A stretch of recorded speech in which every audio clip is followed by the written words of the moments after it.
Okay, welcome. This is another TFB Spotlight interview, and I have a treat for you because, first of all, we're doing it as a video interview, so this is new for us. And the guest that I have today is someone you're really going to want to hear from. You can see it. Meet Barry Vaters. And he has food and beverage bookkeeping. So just even the name of his business, you can tell that Barry has a specialty. So he has a special place in my heart because I'm always saying how important it is to specialize in a certain area in your bookkeeping business. And I'll let Barry tell you his story.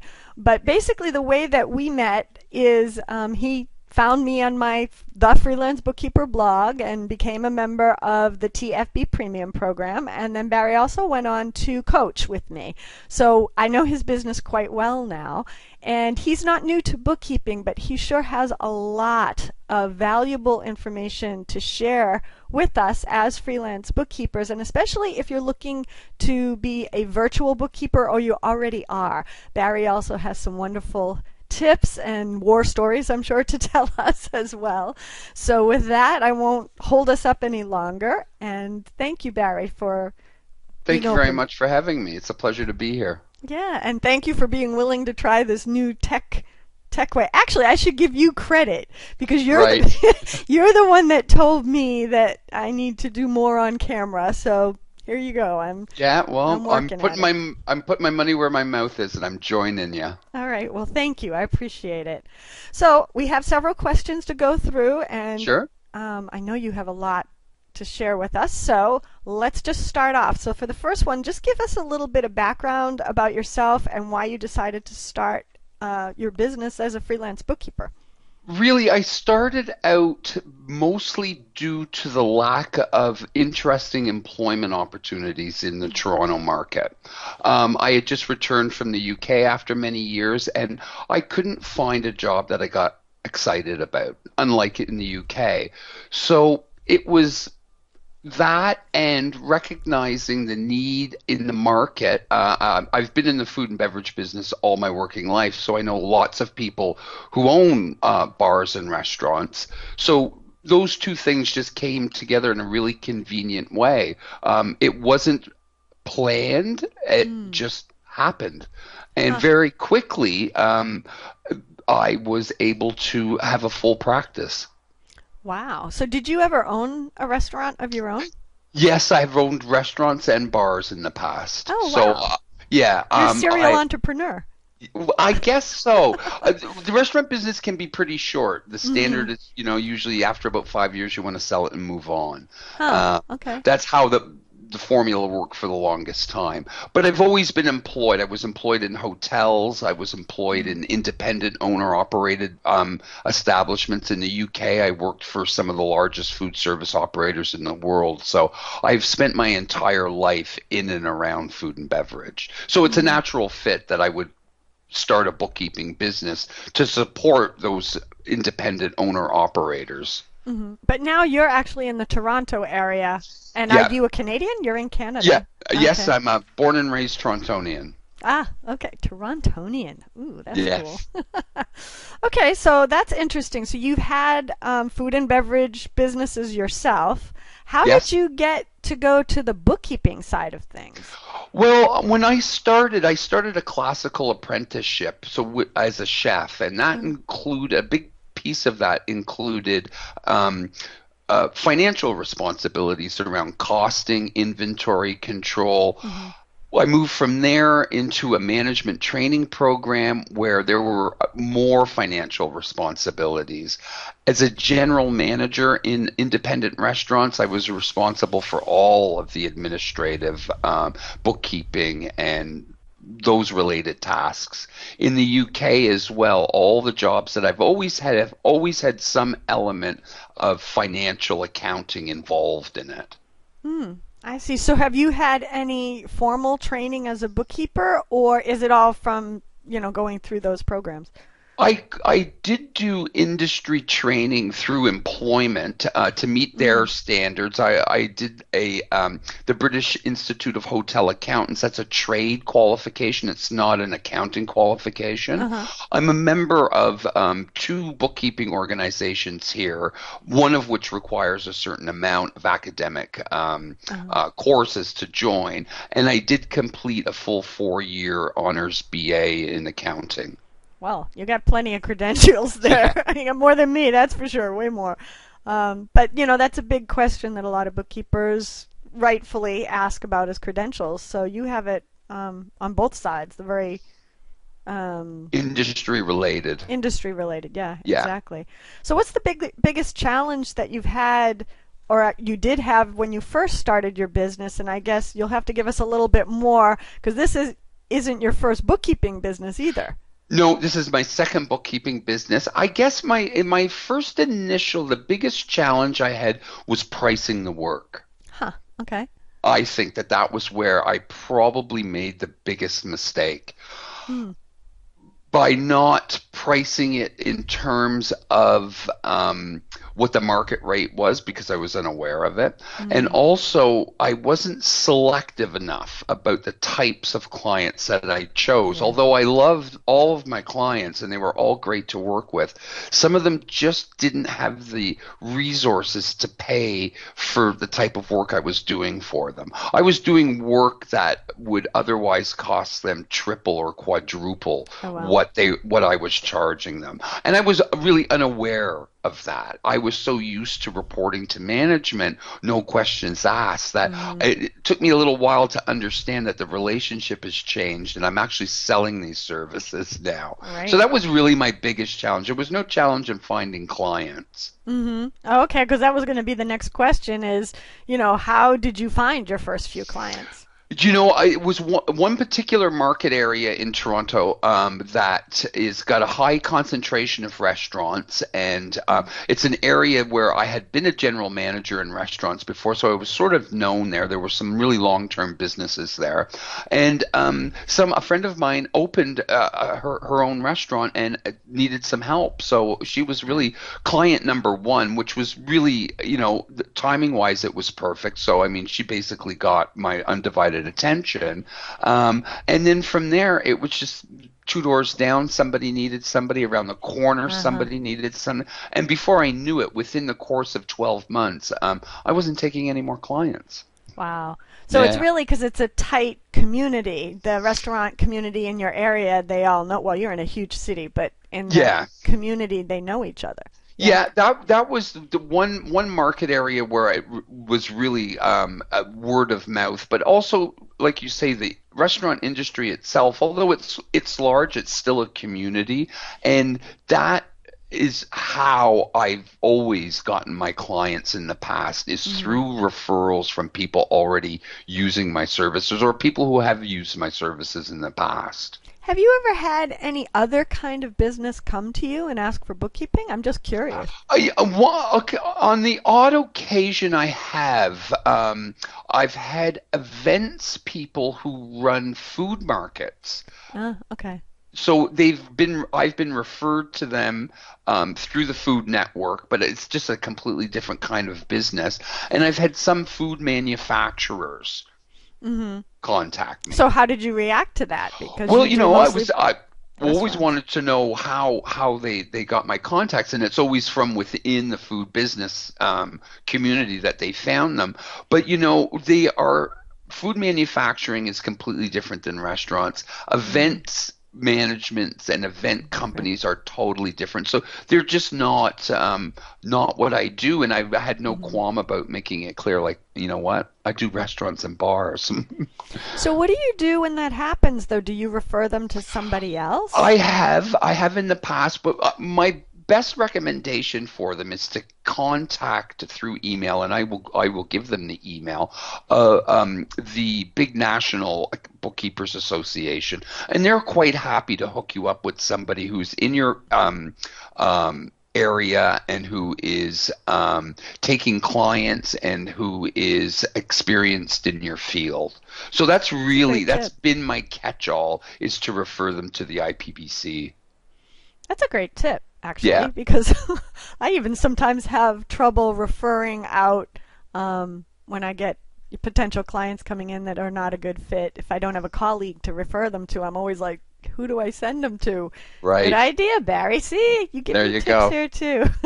So where are you now in your business? Give us an update of where you are now and where you I'm think you're going to be going. I'm in the midst of a transformation of my business. Mm-hmm. I decided about 2 years ago, I was Mm-hmm. conscious that I really wanted to change my business. I wanted more Mm-hmm. from my business. I wanted customers that were capable of paying a higher fee for the Mm. quality services that I gave. So I wanted recognition for the value that I brought to the table. And what I understood more than anything was that I needed to build my company with a more professional image Mm. and in a way that instilled confidence in someone as the category authority, Mm-hmm. which is a little bit different than when you build a business on referrals. With referrals, it's Right. always someone else is having the conversation about you. Mm-hmm. And all my clients I did love very much, and I got lots of referrals, but I got lots of referrals just like them. So Mm-hmm. unsuitable businesses. So I took the plunge and decided that I was going to close my practice and move all of my clients out. I kept a very small select number of larger clients. And haven't really looked back since. I've rebranded the company. I chose to go a combination of on-site, off-site. So I've been Mm-hmm. developing a virtual delivery system Good for you. for my clients, and I've been struggling with the marketing of it Mm-hmm. more than anything. But it has been a complete transformation of where I was in January, even till now. It is a completely different business with a different name and with a much more focused, ideal client. Yeah, that's great. Yeah. So you've come a long way, but let's back up a little bit because you had a full practice Yes. Yep. already, and it was just kind of their qualification as clients were that they had a bar or a restaurant. More or And less. then you got to the point where you realized some of them are good, some of them aren't. I guess I have a question within a question here. So, first of all, how did you realize that the quality of what you were providing didn't match up with how much either they could afford or you were getting paid? How did you come to that realization? By doing a little bit of market research and by really looking at my main competition, or who has Mm-hmm. become my main competition, and looking at what they were charging and the services that they were providing, and Mm-hmm. realizing that I provide a higher quality of service delivered in a much with a much better experience for the client Mm-hmm. and at nowhere near the price. So Mm-hmm. that's when I realized that I needed to actually change the whole image of the business and market it in a little in a different way if I wanted to compete with who I deem to be my number one competition. Yeah, that's great. Now, your competition, are there other bookkeeping services that specialize in restaurants in your area? I have yet to meet a company or a individual who solely specializes in restaurants. My main Mm-hmm. competition specializes in restaurants, but in very many segments of the business. Mm-hmm. They do marketing, they do operational, they do Oh, okay. yeah, so they have a whole suite of services. Mm-hmm. And what I realized is a lot of their clients, their long-term clients, are on their accounting package. And Mm-hmm. I realized pretty quickly that I could beat their service, and I could charge a similar, if not as high a price for it. Okay, that's great. So again, there's another tip is that looking around and seeing what are others offering and then comparing it to your own on a quality level and a price level so that the value from the client standpoint can be compared. And So that I was guess good. the other thing I came away with as well, which I knew I had to bury my existing practice and start over, was the quality of the clients that my Hmm. competition has. So Oh, they getting, had better yeah, quality clients? they have very, very high quality Now, how clients. did you find out who their clients were? They have testimonials. They have Ah. who you know they've got a full on website. It's not hard to find out too much about those guys. I even met a couple of the juniors in the office. They're often Hmm. recruiting. I didn't go as far as to go for the interview, but I Hmm. totally understand the specifications that they were looking for in the job. I understood how they were delivering their service, and Mm. I met a couple of. I had the fortunate experience of working with a big nightclub owner here who used them in their in one of his other businesses, and I got to pick the package apart and could see quite clearly Mm. that this is easy to beat. Hmm.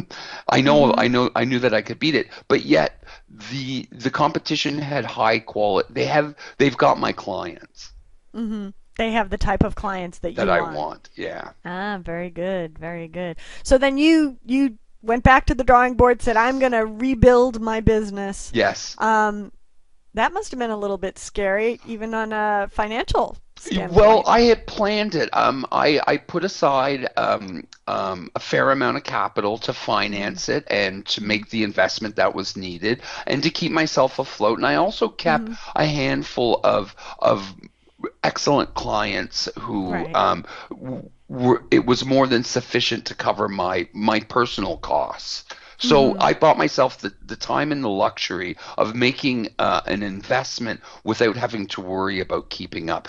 It was very hard Good. to close my business, and to I moved on about 16 files, and Mm. that would no, yeah, about 16 files altogether, and that was really hard. Some of those people I'd worked for 10 years.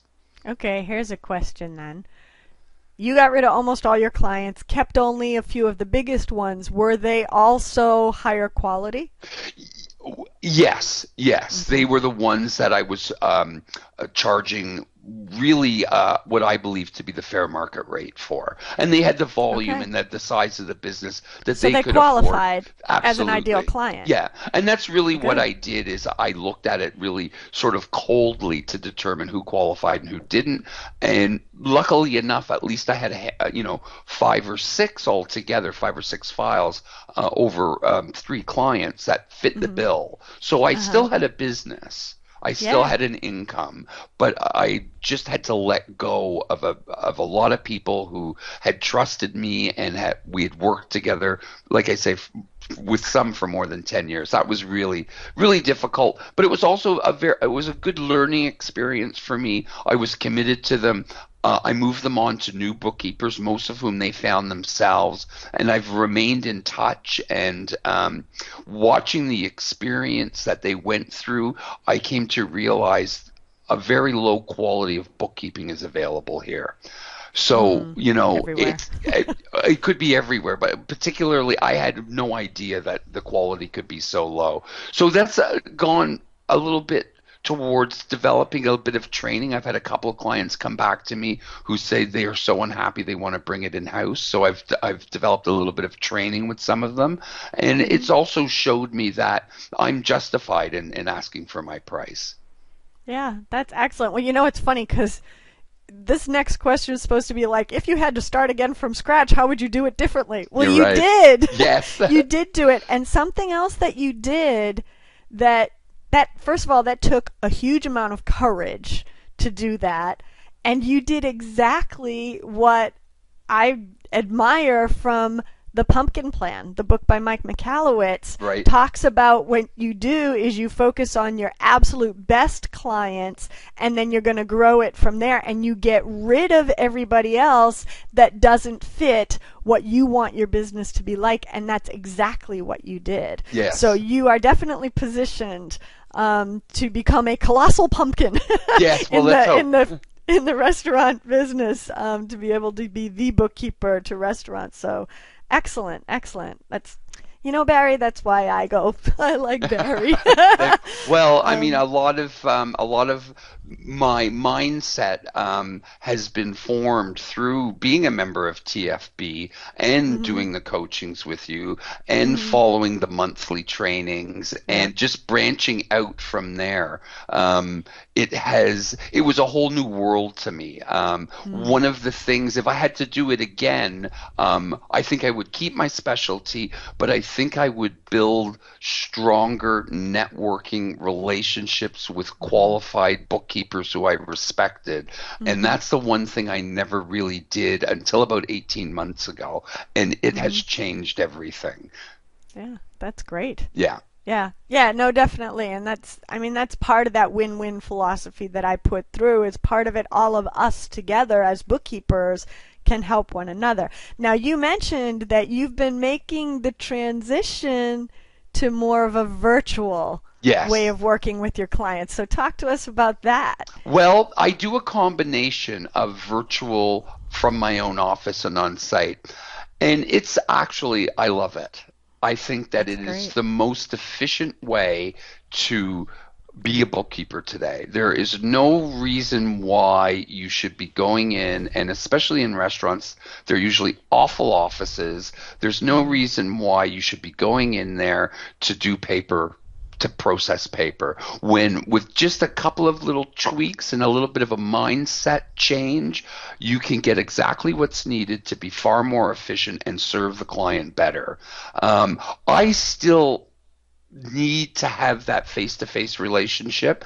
Mhm. The majority of my clients are chefs, so I have to actually look at their menus, talk to them about Mm. what's in the market, listen to what they're trying to promote, walk through their businesses to see where there is opportunity to minimize cost or to Mm. go over financials on a face-to-face level. So now when I'm in the units, I'm really spending time with either management or the owner and delivering a really customized high level of personalized service, which Mhm. justifies my fee. The Right. bookkeeping aspect Yeah. of it is now really it gets more efficient every month. Excellent. So does that mean you're moving more to a consultative model with your I clients? guess you would call it consultative. Hmm. Most of what I have to say to them and most of what they're interested in hearing from me has to do with the financials. So, Right. Yeah. and not a lot of it is I'm missing a receipt or how do you want me to post this? It's a matter of Hmm. saying, well, your food cost percentage gone up over last month when your revenue went down. Your labor didn't change. Let's try to introduce some labor controls if you're interested. And I've Hmm. got more templates in Excel than I care to think about.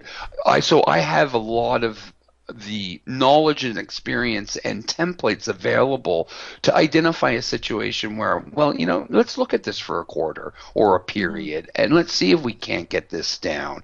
And that is part of the service. Hmm. That's excellent because Yeah, actually, I mean, whether you realize it or not, what you're doing for a value standpoint is you're meeting the client where they care about their business, which absolutely. is like you said, how are they doing with the money? You're playing financial advisor, although that may not be the right term, but Controller. your or partner, yeah. Yeah. What about these clients and their accountants? Their tax preparers. Do you have build a relationship with them? Some of them, I have a couple of Hmm. CPAs that I use if the client doesn't have their own CPA. If the client does have a CPA, I've never had a problem working with any of them. It's not gone as well as I thought it would have Mm. over the years. I've got very little or any referrals from them. And I Hmm. think, like most accountants, they're just really worried about getting through tax season. Hmm. If I bring them a new client, it's not thank you. It's, well, can we have the year end in June? Oh, really? Yeah, it's Oh, not. wow. Yeah, so it's never really worked out. So I'm in the market for a couple of new ones. Yeah, that's right. If you're Yeah. bringing them business and there's no appreciation there, Yeah, um, absolutely. And I've yeah. gotten little, if any, business from any of the CPAs I've ever dealt with. Okay, so Yeah. that's interesting. And you're right. It's about relationships, and some people aren't open to building them, and Yeah. so you move on and look for the ones who do. Yeah. Yeah. Yeah. Okay, how about any lessons, with golden nugget lessons that you've learned now in your years? Because technically you've had at least two bookkeeping businesses, you've had a few food service businesses. What big lessons have you learned over that time that has helped you to run your business more efficiently? I guess the biggest lesson, I don't know if so much as if it was a lesson or if it was a mindset going in, is to specialize. Mm, The yeah. specialization just makes running your business and honing your skill and delivering a quality service Hmm. that much easier. Yes, I agree. Specialization, I think, is really core to the success of anybody who wants to develop a busy practice. And I guess Hmm. the other thing that I would say is really not all people who are looking for bookkeepers are clients. Hmm. The vast Very ma- good the distinction. yeah, the Yeah. vast majority of them, they're not clients. They're just looking for Uh-huh. bookkeepers. Uh-huh. And Uh-huh. realizing that and being able to have the economic resources to say no even when Yeah. you need it would be nice to get those slots filled in your practice. You have to trust your gut and have your severe criteria in the front of your mind all of the time and stick to it, because in the long run it will pay off. I Hmm. think if you compromise on the type or the quality of client that you accept, you're setting yourself up for trouble down the road at some point. Yep. Yep, I agree. And sometimes that can change too, that you may have a client for a long time and you kind of outgrow them. I'm Sure. sure that Yeah. happened with what you were doing. So, do you have any advice for any fellow bookkeepers who maybe are already serving restaurants? Maybe they have only a few restaurants, or they're thinking that, I have one or two, but I have all these other kind of clients. Maybe I should specialize in restaurants. What would you give if you put your arm around them, and want to whisper in their ear what should they know about working with restaurants that maybe they wouldn't know otherwise? Well, there's a couple of things. If you know the restaurant business, you will quickly come to realize that resources can be wasted very, very quickly Mm-hmm. there.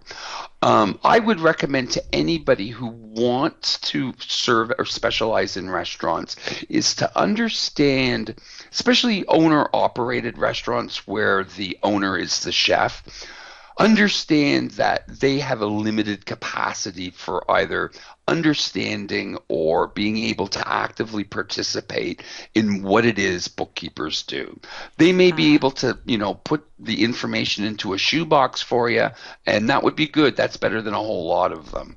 Mm-hmm. But understand that there's always other resources available within the organization, especially managers.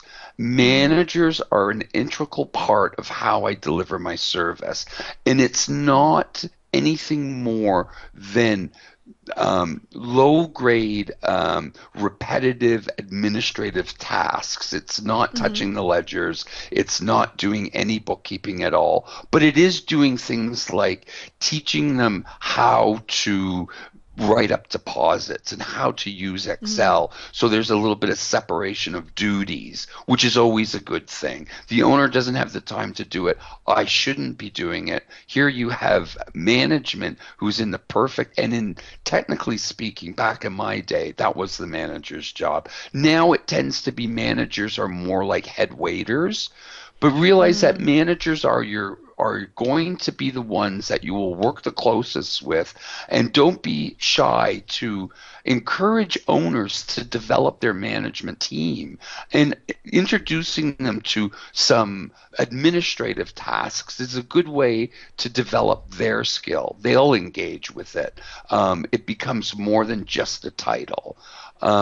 Scanning documents, and I think that's something that you warned me about very early, was mm, something that you would have a challenge doing, getting them scanned. I have found so far that making it the manager's responsibility has meant that it's always there. It's mm, always done. So I think that that's one of the crucial things for a bookkeeper to understand, is that it's a team effort in a restaurant, and there tends to be a lot of resources available in a restaurant. They're just mm. not being used properly. So don't be shy to say, you know what, you need your manager to do X, Y, and Z, and then this way we get to achieve, the goal of a quick turnaround or constant reporting, or Yeah. minimized overpayments to suppliers, or verification that all credit cards were received properly according to the sales cash out. So it's little things like that. Hmm. Yeah, no, that's actually a great tip, because for me, as someone who does not have a specialty in restaurants, I've never had any restaurant clients and probably never will. That to me is beautiful, because what you're saying is delegate a lot of the low level admin tasks to the existing staff in the business, Yeah. so that you, as someone who wants, is a bookkeeper, you're getting elevated to that higher level so that you can do more of the consultative type thing, the stuff that the business owner really wants, the value that they see in it. And you're using their existing staff. So Yes. it's great. I It's a think better that's allocation of real. resources for sure. Yeah. And it Yeah. enables And the me to, language. yeah, it enables me to work from my office. So Mm-hmm. I now have a thing, if I leave my office or I touch a piece of paper, I start losing money. And I've said that to my clients, and they sort Mm-hmm. of get it. They don't really understand it, but Yeah. it's true. By using the bank feeds, by using, secure document exchanges, Yep. and working with an online accounting platform, not 80% of what I used to do on site, I now do from my office. So you're using QuickBooks Online? QuickBooks Online and Smart Vault. And Very that's good. actually how we met. Yes. You did a webinar on Smart Vault about Mm-hmm. 18 months ago.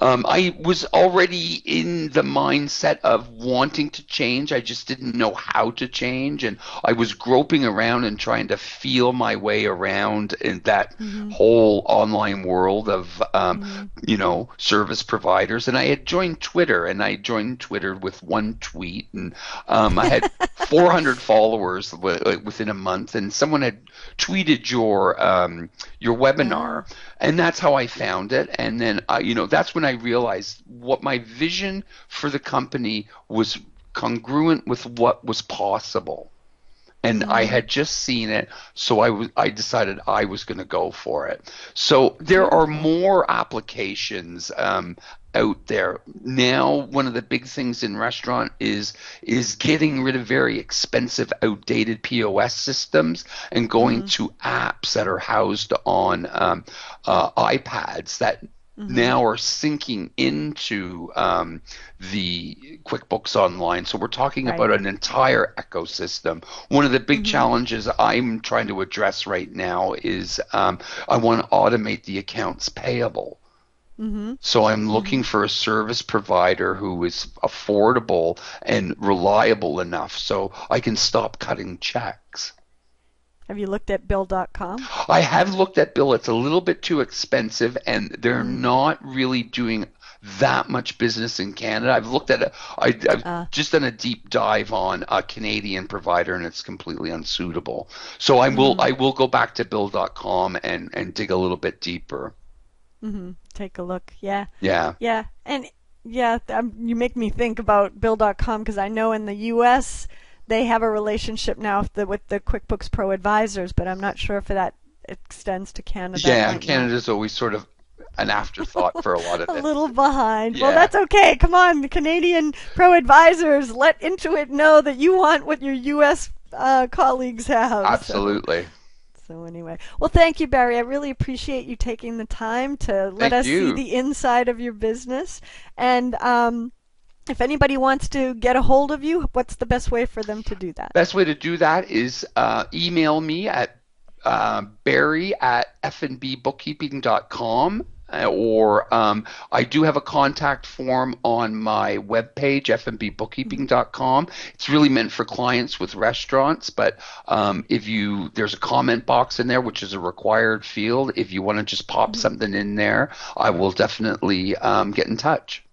All right. Well, thank you so much. Really Thank you. appreciate it. Take care. You too.